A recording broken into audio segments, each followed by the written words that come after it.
સજાગ રહેવું જોઈએ। આપણી દીકરીઓની જે આ મોબાઈલો આપણી દીધા હાથમાં એની આપણી દીધા કે એની કામ આવીએ, પણ ખરેખર આપણા મોબાઈલો છે એ પણ એક મોટું દારૂ જેવું દૂષણ છે। જો એનો ઉપયોગ સારો કરે તો સારું છે અને ખરાબ જો ઉપયોગ કરે તો ખરાબ છે।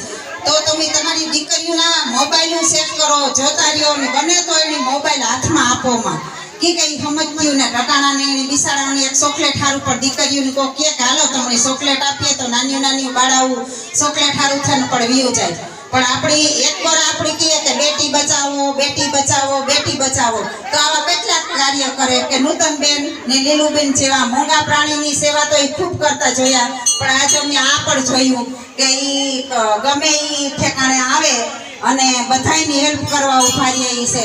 તો જે આ બેનો કામ કરે અને અમે અમારા મીડિયા દ્વારા મીડિયા સુધી પુગાડીએ તો તમારે બધાયની પણ સાથ આપવો જોઈએ કે આપણી બધા ભારતીયો એક છે।